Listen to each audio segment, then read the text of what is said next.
You already know what it feels like to quit on yourself. Not once, maybe 100 times. Every morning you promise change, and every night you break that promise before your head hits the pillow. Nobody warns you about the level of discipline that actually works. It isn't loud, it isn't inspiring, it's almost invisible, and that's exactly why it's dangerous. Most people never reach it because they're too busy chasing motivation instead of building the one thing that never quits. Structure. Stay with me. By the end of this story, you'll understand why you've never lacked discipline, you've simply been fighting the wrong battle. His name was Daniel, 31 years old, an accountant in Manchester, the kind of man co-workers described as solid without ever noticing what that word cost him. 6 months ago, he had a promotion lined up. A fiancée named Grace, who still believed in him. A gym membership he swore he'd use starting Monday for 2 straight years. Grace noticed first. She always did. She'd watch him come home, drop his bag by the door, and disappear into his phone before he'd even taken off his shoes. Nothing dramatic happened at first. That's the part nobody tells you. Collapse doesn't announce itself. It just erodes. Daniel would sit on the edge of the bed at 11 p.m., phone in hand, telling himself he'd stop in 5 minutes. 5 minutes became 40. 40 became an hour spent scrolling through content he couldn't even remember by morning. Underneath it, though, there was always a knot in his chest. Something tight and specific that the scrolling never touched, but somehow always numbed. He didn't have a word for it. He just knew it showed up every night like clockwork, right after the lights went off. Work started slipping next. Reports were late. Meetings went unprepared. His manager mentioned it twice, gently, the way people warn you before they stop warning you altogether. Grace tried talking to him about it, 3 separate times, in 3 different tones, worried, then frustrated, then finally quiet in a way that scared him more than shouting ever could.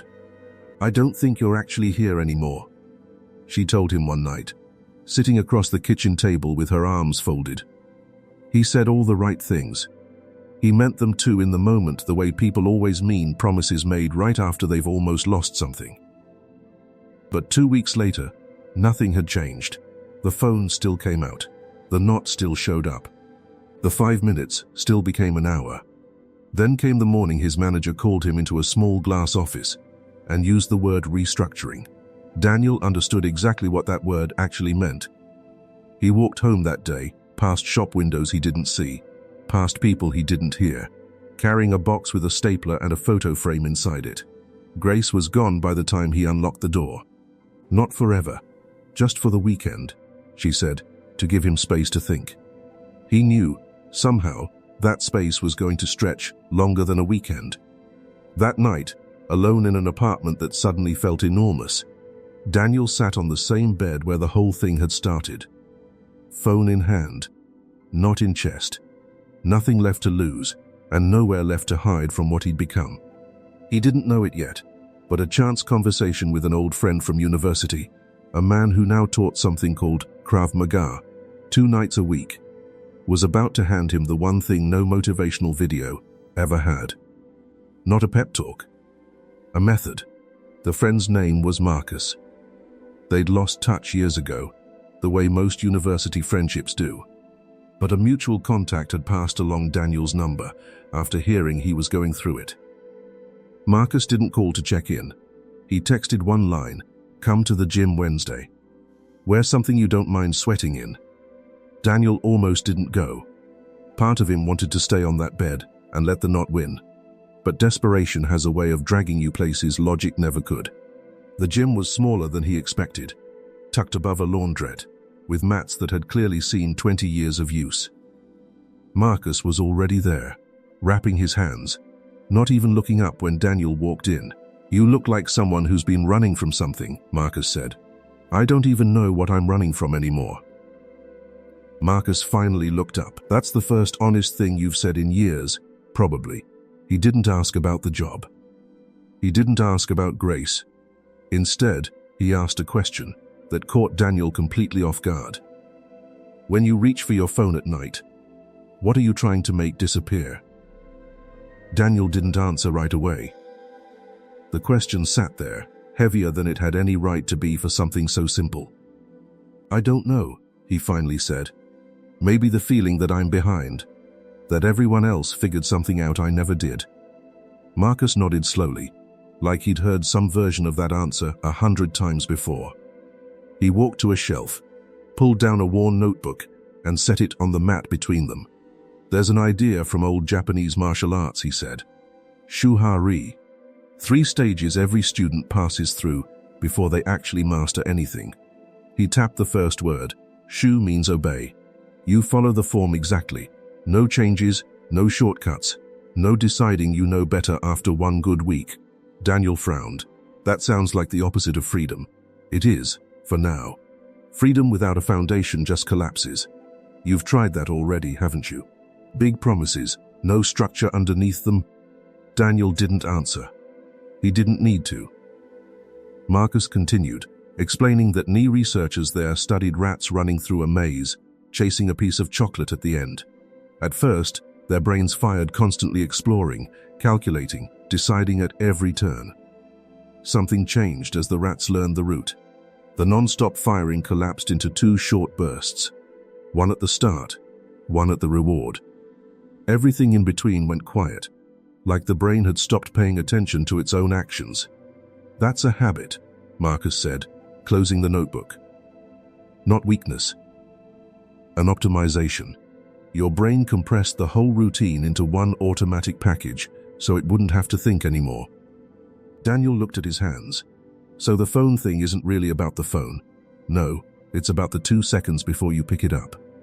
That's the part everyone tries to fix, and it's the one part that barely matters." Marcus handed him a single sheet of paper. 3 lines were written on it, in plain handwriting. "Phone stays in the kitchen after 9. 2 minutes of sitting still before bed." 1 honest sentence in a notebook before sleep. Daniel stared at the page. "This is it? This is supposed to fix everything that's happened?" "I never said it would fix anything," Marcus said. "I said follow it. Exactly, for 30 days. No upgrades, no improvising, no deciding you've outgrown it by Thursday." The first night was worse than Daniel expected. He left his phone on the kitchen counter at 8:52 and walked into a living room that suddenly felt like a stranger's apartment. Silence pressed in from every direction. Grace's face appeared in his mind first, then the glass office, then a version of himself he didn't recognize and didn't particularly like.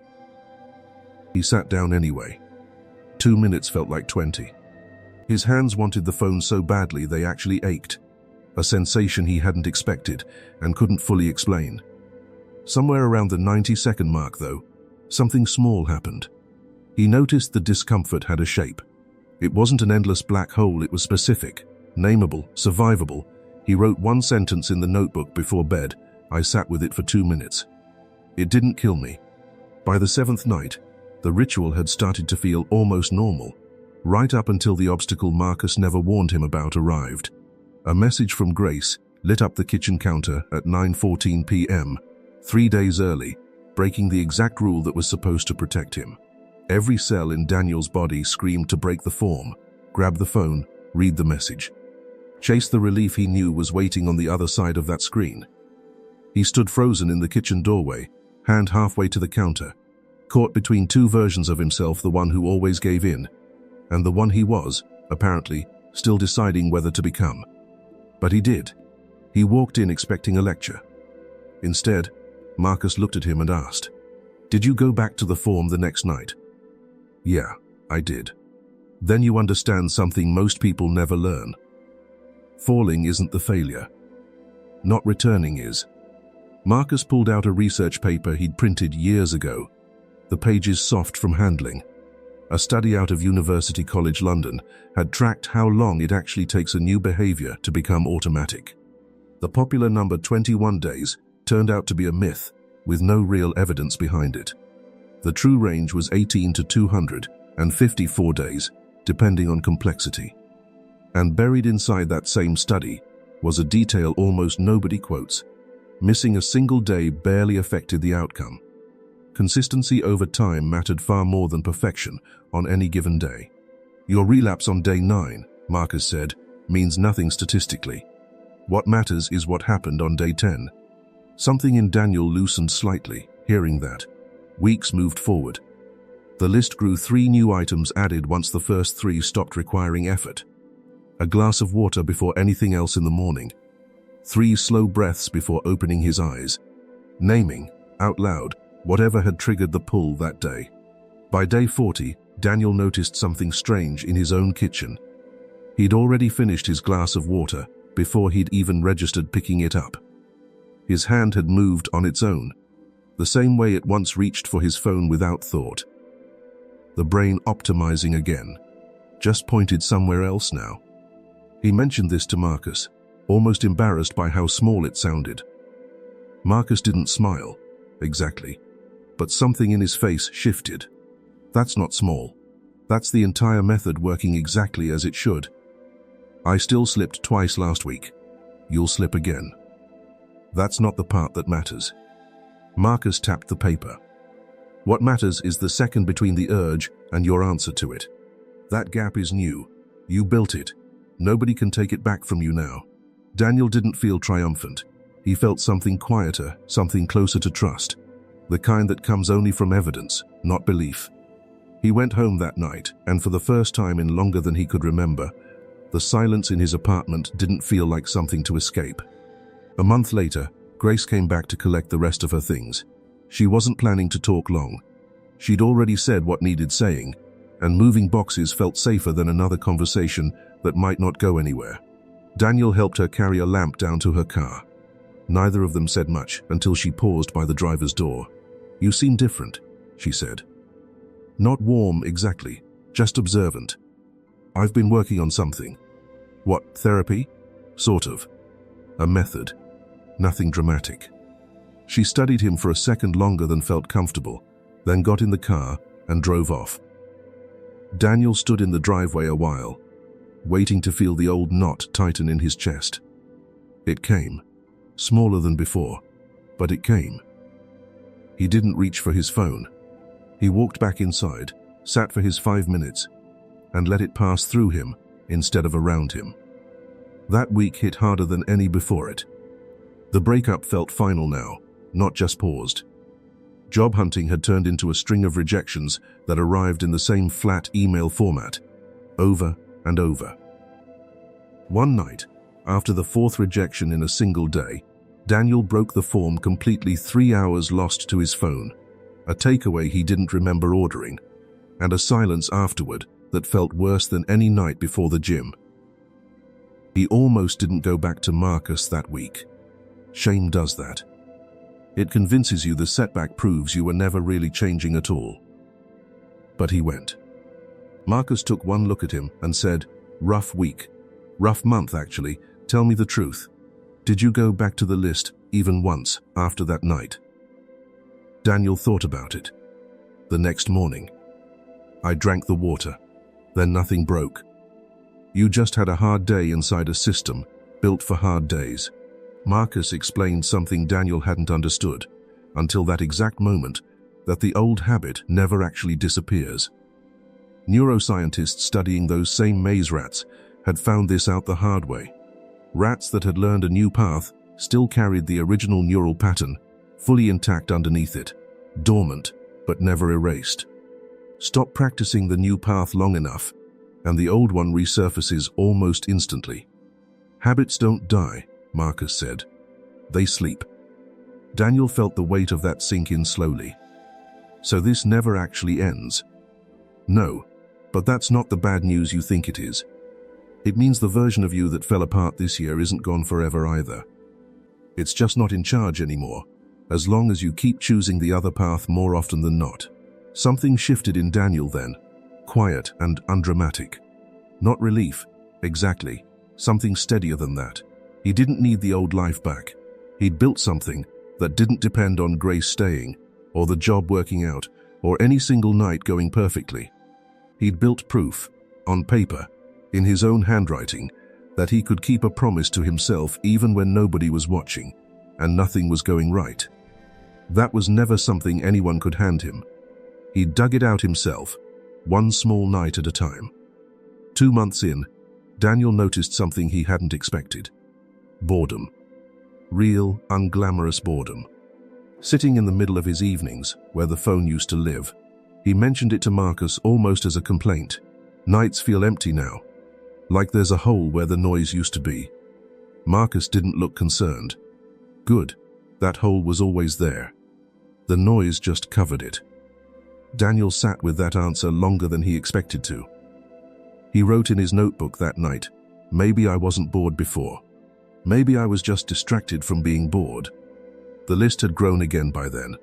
6 items now, none of them dramatic: a short walk after dinner, no food after 8, unless truly hungry, 1-page read from an actual book instead of a screen. None of it felt like discipline anymore. It felt closer to maintenance, the way brushing his teeth had never once required motivation. Work had started to steady, too. A smaller firm across town had taken a chance on him, mostly on the strength of an old colleague's recommendation. The pay was worse. The hours were longer.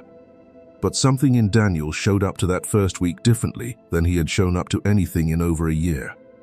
His new manager, a blunt woman named Pretty, pulled him aside after his second week. "You're quieter than most people who interview well," she said, "but you actually finish what you start. That's rarer than people think." Daniel almost laughed. 6 months earlier, that sentence would have been a lie about him. He still slipped, some weeks worse than others. A brutal Tuesday in October sent him back to the phone for nearly 2 hours, and he hated every minute of it while it was happening. But the next morning, he drank his glass of water anyway. He sat his 5 minutes anyway. The form didn't ask whether he felt like it. That was the part Marcus had been right about from the very first conversation. The method had never promised comfort. It had only promised a place to return to. One evening, walking home from the gym, Daniel passed the same shop windows he'd once walked by blind to everything around him. This time he noticed the bakery on the corner, the smell of bread through a cracked door, a stranger laughing into her phone on a bench. Small things. Things a distracted mind never has room for. He didn't feel fixed. He still had nights where the knot in his chest showed up uninvited. Still had mornings where getting out of bed took more effort than it should. But something underneath all of it had changed shape. The failures no longer felt like proof he was broken. They felt like data evidence of a pattern he was slowly learning to work with, instead of against. Grace texted him once, out of nowhere, just to ask how he was doing. He typed out 3 different replies before settling on the truth. Better. Still working on it. Might always be working on it. She didn't reply right away. When she finally did, it was short. "That's more honest than anything you ever said while we were together." Daniel read it twice, then set the phone down without opening anything else. Not because he was trying to prove something, because there was nothing left in it he needed right now.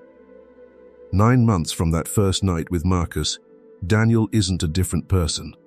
He's the same person, minus the parts that were quietly destroying him. The knot still visits sometimes. The urge still surfaces on hard days, but there's a gap now between the pull and his answer to it, a gap he built one small night at a time, not through motivation, but through a form he followed even when it felt pointless. That gap is the whole system, not the absence of struggle, the space to choose inside it. If you've stayed until this sentence, you've already shown you can sit with something difficult instead of scrolling past it. That's the same muscle. Start with one thing tonight, small enough you can't talk yourself out of it. That's where it actually begins.